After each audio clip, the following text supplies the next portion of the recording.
Bapak, Ibu, teman-teman sekalian yang saya cintai, kita sudah lama ini baru ketemu lagi dengan acara kita untuk sharing session. Kita sudah masuk sampai di volume 13 ya, volume 13, dan ini sempat tertunda karena memang terlalu banyak sekali kegiatan-kegiatan yang harus diikuti. Jadi saya buka. Assalamualaikum warahmatullahi wabarakatuh. Waalaikumsalam warahmatullahi wabarakatuh. Baik, Mas dan Mbak-mbak yang cantik-cantik ini biasa kalau di Bapeda ini setiap hari Jumat sebenarnya kita berbagi ilmu. Untuk teman-teman yang selesai mengikuti diklat, mengikuti pelatihan, itu harus menularkan ilmunya sebenarnya untuk kita semua, supaya kita selalu mengikuti perkembangan teknologi yang ada. Untuk kali ini, judul dari sharing session volume 13 ini yaitu Government Transformation Academy. Nanti akan disampaikan oleh beberapa narasumber. Yang pertama, Mbak Maulida Iliani SH, nanti akan membawakan Digital Public Relation. Berikutnya nanti disampaikan sama Mbak Yatni ya, Rahmayatni Nurhais, dengan temanya Junior Graphic Design. Luar biasa ini, Mas dan Mbak-mbak mestinya harus bisa menyerap, karena memang ini ilmu kekinian ya, ilmu kekinian yang harus bisa diikuti. Dan nanti akan disambung lagi dengan narasumber berikutnya, baik Sri Wulandari Susilawati yang akan menyampaikan temanya Business Process Engineer. Tidak pakai lama, nanti akan disambung dan didampingi dengan moderator yaitu Eka Apriliani Fitrianti. Baik, mungkin nanti saya tidak bisa mendampingi sampai selesai karena ada beberapa kegiatan yang harus diikuti. Mari kita baca basmalah untuk membuka session pertama nanti yang akan disampaikan oleh Mbak Maulida ya. Ayo, bismillahirrahmanirrahim. Mudah-mudahan berbagi ilmu dalam sharing session ini dapat bermanfaat dengan baik untuk pelaksanaan tugas. Saya kira itu singkatnya pembukaan yang kami sampaikan, dan kami ucapkan terima kasih kepada Bapak, Ibu, dan Mbak Mas yang mengikuti acara sharing session ini. Demikian, nanti dilanjutkan dengan Mbak Lia, silahkan. Assalamualaikum warahmatullahi wabarakatuh. Baik, terima kasih Bunda atas kesempatannya kepada saya untuk memandu kegiatan diskusi kita hari ini. Jadi di sini saya sebagai moderator, perkenalkan saya Eka Aprilia Fitrianti. Di sini saya sebagai moderator untuk kegiatan sharing session volume 13 kita pada hari ini Jumat 20 Oktober 2023. Dengan tema kita kali ini adalah Government Transformation Academy. Di sini sudah bersama saya dua narasumber kita, ada Mbak Maulida Iliani, Sarjana Hukum. Ya, betul.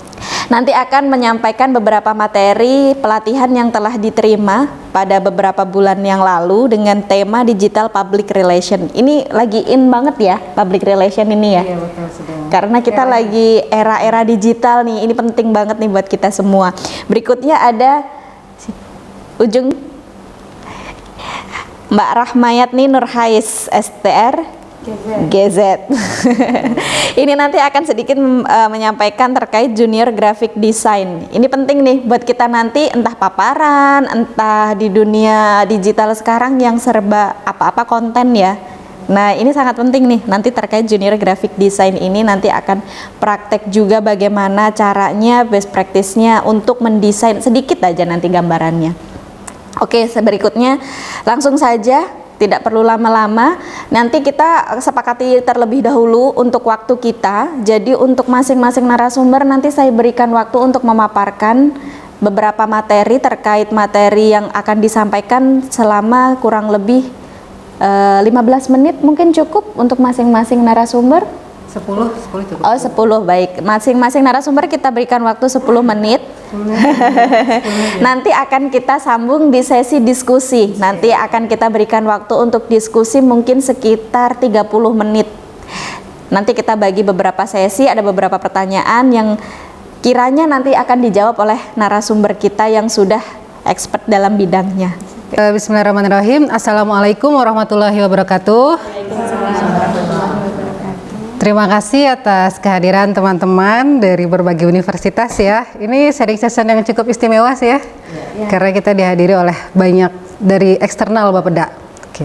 Jadi kali ini saya mau sharing session terkait Digital Public Relation. Jadi saya di bulan Juli lalu berkesempatan untuk mengikuti pelatihan dari Kementerian Komunikasi terkait ada berbagai macam judul yang kami ikuti, khususnya saya tadi Digital Public Relation dengan pengajarnya adalah ASN dari Kementerian Komunikasi yang hadir langsung ke kita. Namanya adalah Pak Theo. Pelatihan selama 5 hari akan saya coba jelaskan mungkin tidak banyak ya selama 10 menit bahwa telah terjadi revolusi digital sejak tahun 1980 yang kemudian terus terjadi perubahan dari mekanik kemudian menjadi Waalaikumsalam warahmatullahi wabarakatuh. Selamat datang, ini Tuan Guru Muji. Ya Pak Muji. Jadi terjadi revolusi ya, diawali dengan teknologi mekanik, kemudian jadi analog, dan akhirnya sekarang kita sampai di era digital yang terus berkembang dari waktu ke waktu. Nah, terhadap situasi itu kan pemerintah tentunya menjadi salah satu aktor yang perlu adaptasi dengan perkembangan ini gitu. Kenapa? Karena ternyata media digital itu membawa banyak manfaat. Yang pertama, memperluas jangkauan, menghemat biaya, memudahkan pengukuran keberhasilan dan mendekatkan diri pemerintah itu kepada publik begitu. Kepada publik baik warganet adalah warga yang ada di internet maupun warga yang ada di luar jaringan atau luring. Kemudian ini ada tokohnya ya, tokoh sosial media namanya Zygmunt Bauman yang menyatakan bahwa most people use social media not to open their horizon wider but to lock themselves in a comfort zone. Jadi ternyata juga ada dampak negatif dari sosial media itu yang mengungkung kita di dalam sesuatu yang disebut dengan algoritma. Jadi dia ternyata punya rumus nih sosial media ini bahwa seseorang ketika sudah suka sama sebuah isu, dia akan terus dituntun untuk mendapatkan isu yang sama dan mendorong dia untuk semakin yakin bahwa apa yang dia percaya selama ini adalah kebenaran. Itu yang sering kita juga lihat pasti di baby boomer ya, maksudnya generasi orang tua kita yang banyak terserang oleh video-video yang kok terlalu kiri, terlalu kanan, atau terlalu kemana begitu. Jadi itu yang perlu kita juga waspadai, disebutnya kemudian algoritma enclave. Jadi dia menciptakan kantong-kantong algoritma yang menjebak pengguna dengan beragam konten yang sepaham dan sesuai dengan penggunaannya. Jadi ini buat kewaspadaan kita semua agar bisa menjadi warganet atau netizen yang lebih cerdas dalam menggunakan sosial media. Oleh karena itu kenapa pemerintah jadi semakin penting untuk memanfaatkan sosial media ini, karena agar masyarakat itu tidak terdolong oleh algoritma yang salah tentang pemerintah. Oleh karena itu kita penting juga menghasilkan banyak produksi berita atau informasi yang menyampaikan yang sebenarnya dilakukan oleh pemerintah itu sendiri. Nah, kemudian ada 3 jenis ya informasi yang bisa diproduksi oleh media termasuk pemerintah. Ada yang sifatnya demokratis, ada yang sifatnya pragmatis, dan sifatnya politis. Demokratis ini adalah menjadi sumber informasi pertama dan utama bagi rekan atau awak media massa. Kemudian dia tujuannya untuk menyebarluaskan program, kebijakan, dan kinerja dari pemerintah, mengumpulkan aspirasi publik terkait pelayanan dasar, pembangunan, dan lain-lain. Ini yang untuk misalnya yang terkait dengan pekerjaan masing-masing perangkat daerah ya, misalnya kalau Bapeda ya yang tadi saya sebutkan. Kemudian kalau pragmatis itu ya dia memang kita punya kewajiban sekarang itu dari undang-undang bahwa kita punya kewajiban untuk melakukan pelayanan publik, dan salah satunya melalui sosial media, menyediakan informasi publik, melakukan komunikasi publik. Kemudian kalau secara politis juga ada kepentingan sebenarnya, yaitu untuk meningkatkan kesadaran publik, meningkatkan persepsi publik, dan meningkatkan partisipasi publik. Agar dalam proses pembangunan di daerah kita ini kemudian kan tidak hanya menjadi tugas pemerintah, tapi menjadi tugas kita bersama, bahkan masyarakat sampai di tingkat akar rumput. Begitu. Nah, oleh karena itu ada tiga jenis media yang kemudian diklasifikasikan oleh para ahli. Yang pertama disebut sebagai own media atau media yang milik instansi itu sendiri. Ini nanti sifatnya dia terkontrol dan menjadi wadah untuk kita branding tentunya. Pasti kita punya kepentingan itu, tidak bisa dipungkiri. Kemudian yang kedua adalah paid media atau media berbayar. Media ini juga kita butuhkan dari aspek pemerintah karena dia membantu kita untuk memperluas keberterimaan informasi pada halayak luas. Karena tentunya karena mereka fokus menjadi media yang komersil, tentunya mereka punya banyak viewers daripada kita gitu. Kemudian yang ketiga ada yang disebut dengan earth media atau media yang sebenarnya dia gratis. Dia terjadi penyebar luasan itu karena dia memang viral, dia tersebar secara organik gitu. Bentuknya bisa melalui mention, share, repost, maupun rekomendasi dari target audiens dari mulut ke mulut, nggak mesti dari media ke media gitu. Ada seseorang membaca berita, kemudian orang ini menyebarluaskan berita itu ke teman lainnya melalui saling bercerita, itu juga disebut sebagai earth media, sorry. Oke. Kalau kita menilik ke dalam diri kita ya sebagai Bapeda NTB, ada berbagai macam sosial media yang kita miliki ya. Yang menjadi panggung utamanya sosial media itu adalah website. Karena di sana dijelaskan berbagai macam kegiatan yang dilakukan oleh Bapeda dengan lebih detail, lebih informatif. Selain berita harian juga di website ada berbagai dokumen perencanaan yang Bapeda sudah bikin selama ini. Jadi kalau teman-teman butuh referensi untuk menulis sebuah isu pembangunan, coba cari di website Bapeda. Di sana ada berbagai macam pilihan sumber. Kemudian enabling environment-nya atau media yang mendukung eksistensi dari si website ini tuh kami ada Instagram, kemudian ada Facebook, kemudian ada YouTube. Tiga jenis media ini tentunya punya target market yang berbeda-beda. Kalau misalnya Instagram dia lebih muda usianya, kemudian kalau Facebook dia tentunya lebih dewasa ya, usia di atas kita ya, bapak-bapak, ibu-ibu lebih banyak menggunakan Facebook di eranya gitu. Kalau YouTube ya memang karena sifat kontennya adalah video audio visual, mungkin ada juga sepertinya lebih banyak orang sekarang mengkonsumsi informasi itu lebih mudah menggunakan audio visual ya daripada membaca, karena kan membaca itu juga kita agak rendah gitu tingkat literasinya. Oke, misalnya Instagram. Kemarin Pak Theo juga menjelaskan kira-kira ada loh sebenarnya rumus dalam membuat caption gitu ya. Next, oke. Element of caption itu yang pertama kita fokus ke Instagram saja ya karena waktunya singkat. Ada headline. Diawali dengan kalimat 1-2 saja yang itu merupakan headline. Dia berupa statement.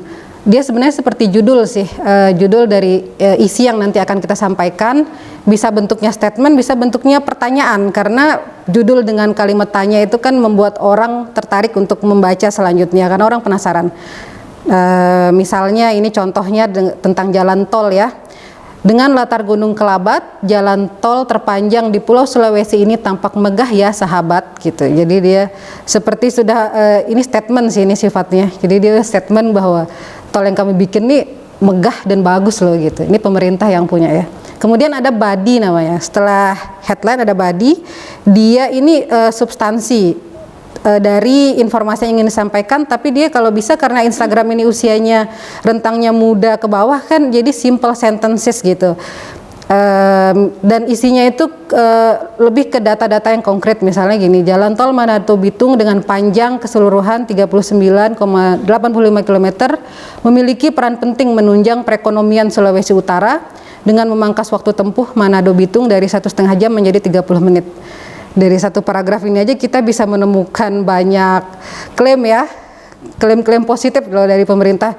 Dengan adanya tol bisa mendorong perekonomian, bisa menyingkat waktu dan lain-lain. Kemudian di paragraf keduanya juga masih tentang substansi. dia jelaskan bahwa selain si tol ini nanti ke depannya si pemerintah juga akan membuat tol lainnya loh gitu. Jadi dilanjutkan dengan kalimat tindak lanjut gitu. Ke depan juga pemerintah punya program baik seperti ini.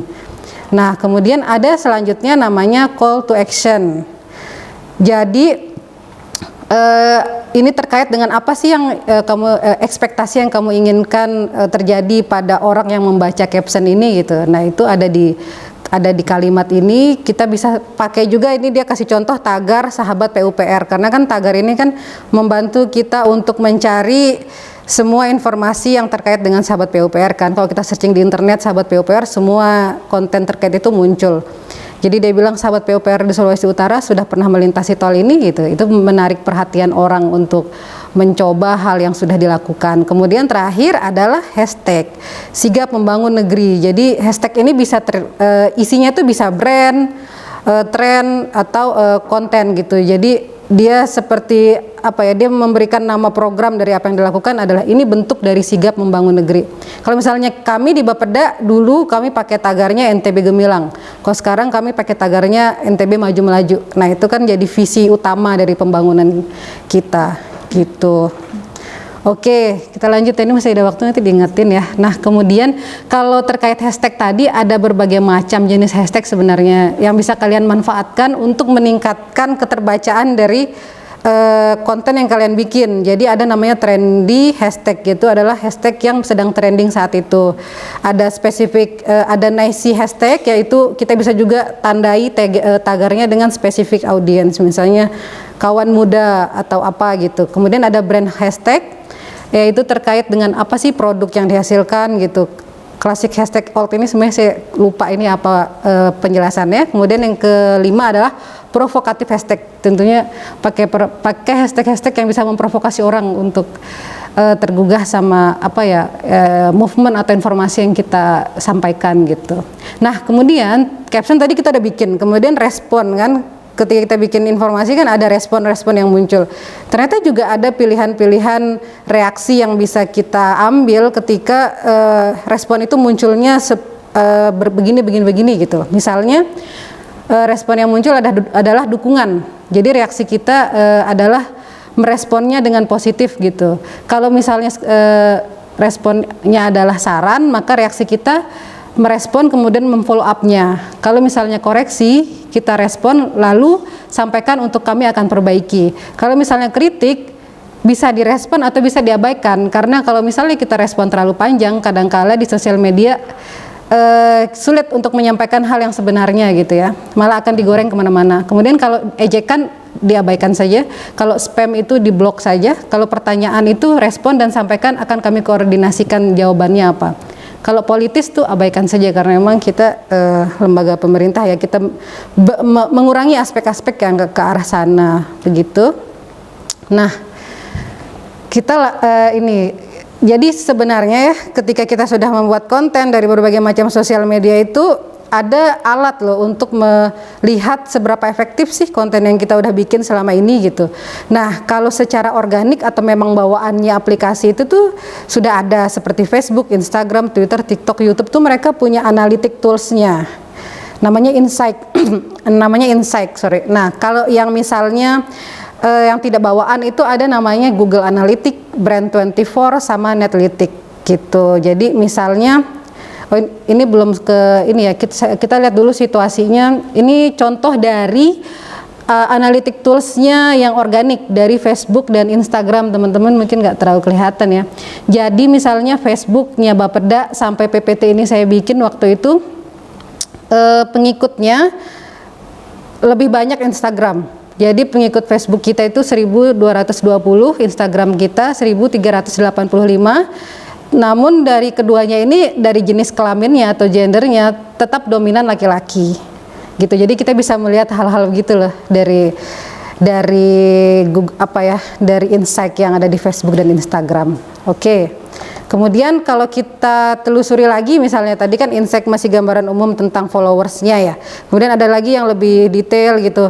Misalnya ketika di rentang waktu 90 hari ketika saya bikin PPT ini ya, ada konten yang ternyata paling banyak jangkauannya dan tanggapannya juga paling tinggi itu ketika pelantikan Mi Gito jadi PJ Gubernur. Nah, ketika Bapeda bikin konten tentang itu, ternyata itu paling tinggi gitu keterjangkauannya gitu. Jadi kita bisa lihat sih tren-trennya nih kemana arahnya. Ini yang Facebook ya. Kemudian ini yang Instagram. Ternyata Instagram itu komentar tertingginya ada di konten yang bentuknya video. Ketika kita upacara kesadaran nasional ya. Nah itu. Nah jadi dan memang suka komentar frekuensi postingan itu paling banyak dibagikan lagi oleh orang lain tuh ketika bentuk kita video atau reels. Nah itu bisa jadi perhatian kita di Bapeda untuk mungkin meningkatkan jenis konten yang seperti ini gitu ya. Nah jadi itulah teman-teman, kita penting sih ketika membuat suatu kegiatan gitu, kita mengevaluasi diri kita menggunakan tadi banyak analytic tools tadi. Yang pertama adalah untuk membantu kita memahami diri sendiri, sosial media kita ini sebenarnya seperti apa, kemudian memahami kebutuhan dan keinginan pelanggan serta tren dan perubahan pasar. Sebenarnya kalau yang kedua ini, memahami kebutuhan dan keinginan pelanggan dan tren pasar, itu tuh menggunakan yang tadi tools analisis yang pihak ketiga, Brand24, Netlytic. Mungkin nanti kalau ada kesempatan bisa saya jelaskan juga kayak gimana cara makainya. Kemudian kita bisa melihat isu-isu yang sedang berkembang saat ini itu sebenarnya apa sih yang diminati oleh orang-orang gitu. Itu bisa jadi sumber kita ketika mau menulis sesuatu yang menarik, kita cari isu di situ bisa tadi pakai alat-alat itu. Kemudian yang ketiga, analytic tools ini juga membantu pemerintah menghasilkan bentuk informasi atau kampanye yang lebih efektif. Ternyata bentuk video itu lebih diminati gitu. Kemudian bentuk isi, jenis dan konten berita serta kapan dipublikasinya juga kita bisa ketahui karena ada jamnya, jam berapa sebenarnya dia paling banyak dilihat gitu-gitu. Nah, demikian penjelasan dari Digital Public Relationship. Sedikit namun semoga bermanfaat, nanti kita bisa lanjutkan. Terima kasih. Wassalamualaikum warahmatullahi wabarakatuh. Apa mind blowing, kita langsung oh iya ya, ternyata itu bahwa dunia digital ini tidak melulu tentang kita upload selesai, enggak ya. Jadi ada hal-hal yang perlu kita perhatikan dari captionnya, dari headline-nya pun. Kan kalau kadang kita melihat di sosial media ada clickbait itu ya, itu juga penting untuk kita.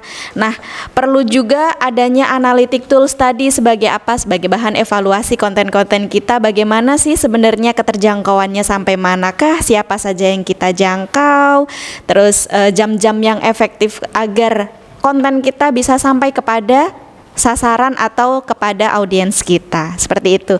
Baik, terima kasih sekali lagi Mbak Maulida. Selanjutnya akan kita sambung ke Mbak Yatni terkait materi junior graphic design. Saya persilahkan.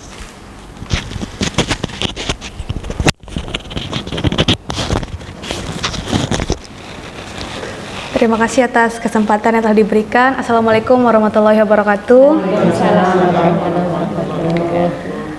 Puji syukur kita panjatkan atas kehadirat Allah Subhanahu wa Ta'ala, Tuhan Yang Maha Esa, atas rahmat dan nikmatnya sehingga kita dapat hadir dalam ruangan ini untuk mengikuti sharing session yang sempat tertunda beberapa waktu yang lalu.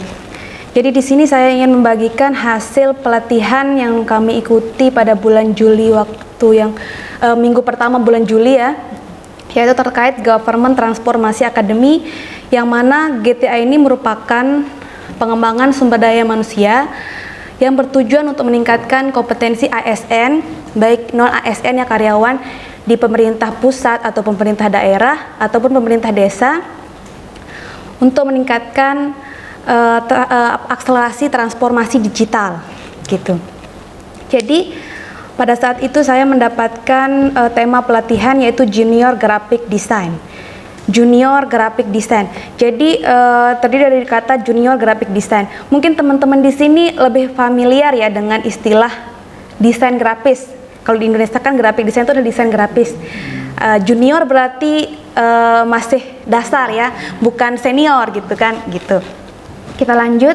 Jadi desain grafis ini merupakan bagian dari seni, yaitu seni rupa terapan yang merupakan suatu bentuk dari komunikasi visual yang memanfaatkan gambar, entah itu gambar, teks, ataupun juga bisa video sebagai media untuk menyampaikan pesan kepada halayak menyampaikan pesan atau informasi seefektif mungkin gitu. Lanjut ke fungsi utama desain grafis, ada 3. Yang pertama sebagai sarana identifikasi, mengidentifikasi produk desain dari kualitasnya. Maksudnya di sini dari kualitasnya ini kita bisa melihat suatu produk itu bagus atau enggak, itu berdasarkan yang pertama kali kita lihat itu pasti berdasarkan desainnya ya. Sama kayak kita misalnya ingin membeli suatu barang, entah itu produk kecantikan atau makanan, yang pertama kali kita lihat itu wah menarik nih, pasti dari desain gitu, pasti dari segi kualitas dari kemasannya. Nah itu bisa kita lihat kualitasnya dari sana, ataupun dari produsennya. Bisa juga identifikasi ini kita lihat dari produsennya, artinya suatu produk itu adalah memperlihatkan bahwa dari perusahaan mana, kita identifikasi dari perusahaan mana produk itu berasal, bisa dilihat dari desainnya juga, karena masing-masing perusahaan itu mempunyai ciri khas tersendiri untuk membuat suatu desain itu. Kemudian sebagai sarana instruksi dan informasi, menunjukkan antara suatu hal dengan hal lainnya, petunjuk arah dan lain-lain. Bisa dilihat untuk di suatu gedung misalnya ini ada petunjuk di mana kalau misalnya evakuasi terjadi sebelah sini gitu kan, bisa dilihat dari tanda-tanda gitu, instruksi gitu. Kemudian sarana promosi dan presentasi, seperti yang kita lakukan saat ini, desain grafis juga bisa digunakan untuk media presentasi untuk menyampaikan pesan ya, secara visual dan mudah diingat. Jadi kalau mungkin untuk kalimat saja mungkin lebih orang-orang tuh mungkin akan lebih menarik jika melihat suatu gambar yang bagus gitu kan, ataupun sebagai media promosi. Jadi orang itu akan lebih cenderung membeli suatu produk itu apabila promosinya bagus gitu. Entah itu lihat di feed Instagram ataupun dari brosur atau apa, itu pasti melihat dari desainnya dulu, wah bagus nih gitu kan. Lanjut, kategori desain grafis ada pertama printing, percetakan yang memuat desain buku, majalah, poster, ada leaflet, ada brosur, kemudian periklanan dan publikasi yang lain sejenisnya, itu termasuk kategori printing. Kemudian ada web design, desain untuk halaman web. Mungkin teman-teman sekarang sudah sering menggunakan aplikasi website Bapeda atau KMC, itu kan itu juga termasuk dalam desain web design.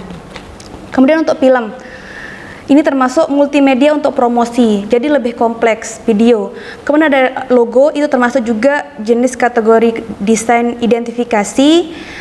Environment graphic design merupakan desain profesional yang mencakup desain grafis, arsitek, industri ataupun desain arsitek taman.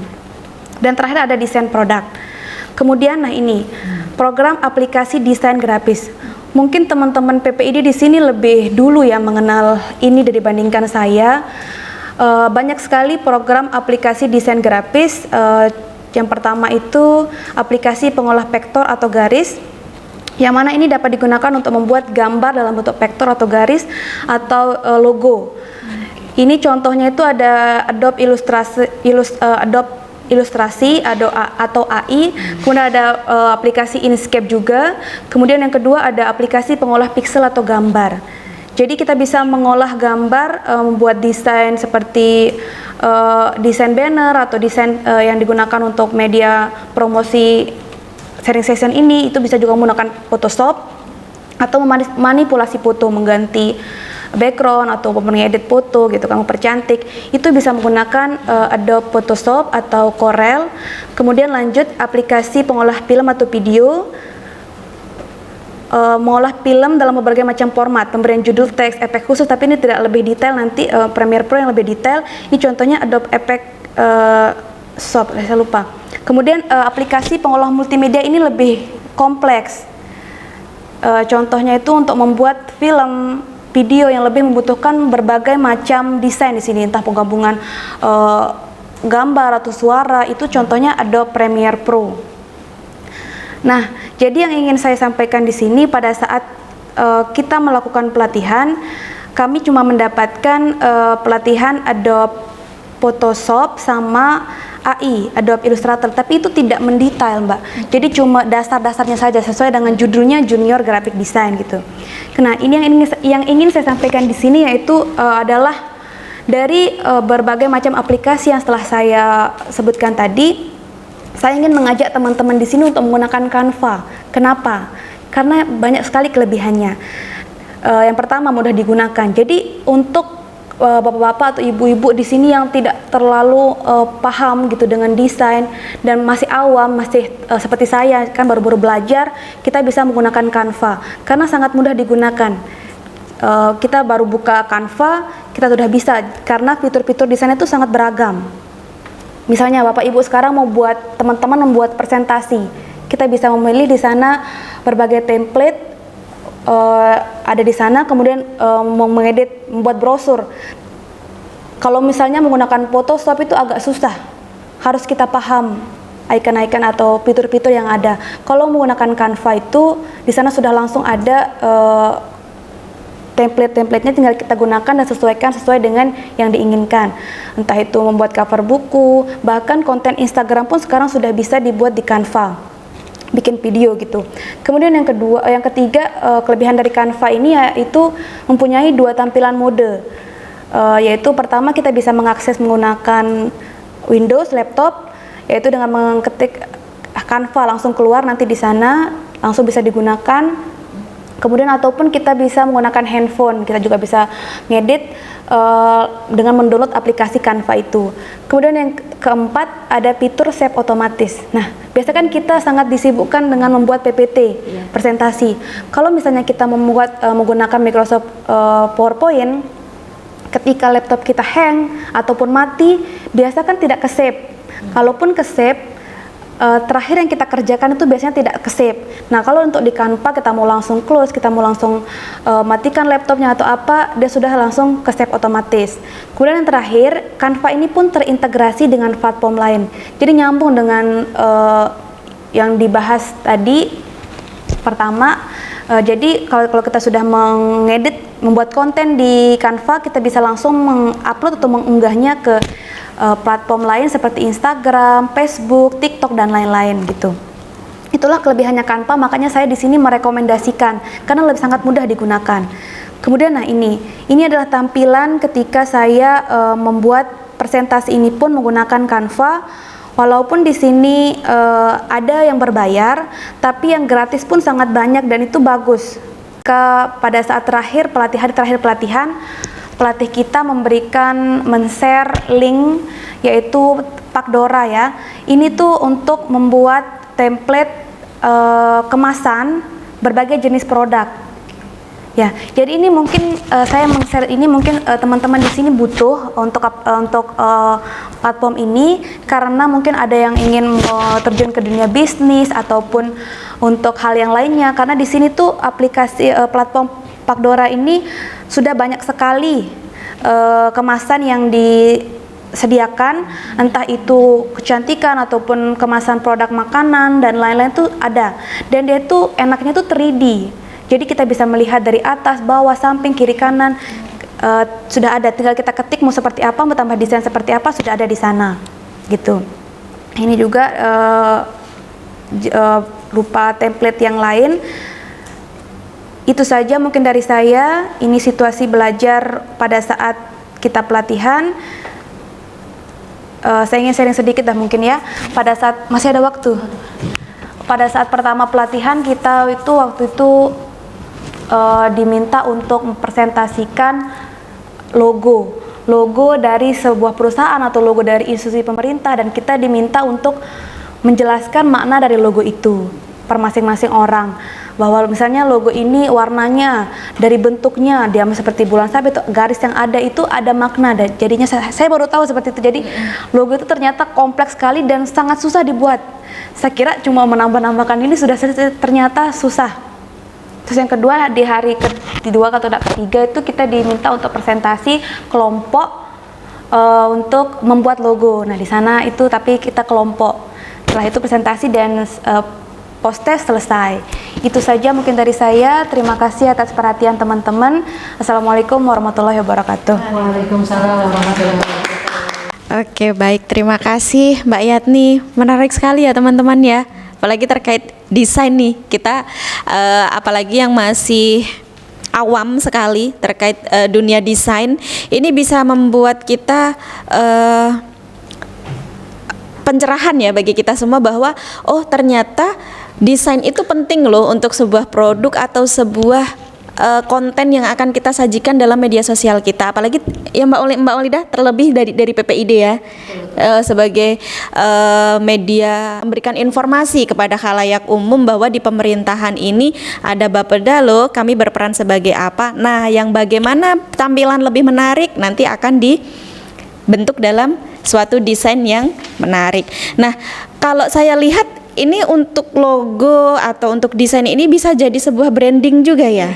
Betul, jadi sebuah branding, apalagi kalau tadi kita melihat Canva itu begitu banyak template-template yang bisa kita gunakan. Selain dari presentasi mungkin ada brosur, iya ya, flyer.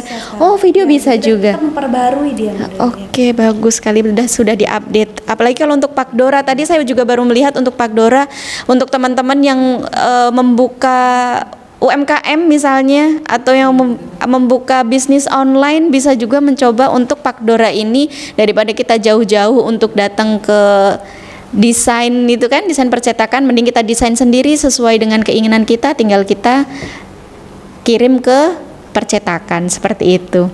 Baik, terima kasih Mbak Maulidah, Mbak Yatni atas presentasinya hari ini. Sekali ini kita buka sesi diskusi bagi teman-teman yang ingin bertanya untuk yang hadir offline. Untuk teman-teman nanti ini akan kita upload ya di YouTube ya. Jadi nanti barangkali ada teman-teman yang menonton video di YouTube Bapeda, nanti bisa juga tulis pertanyaan atau kritik saran di komentar, di kolom komentar nanti bisa juga. Jangan lupa subscribe juga ya. Oke.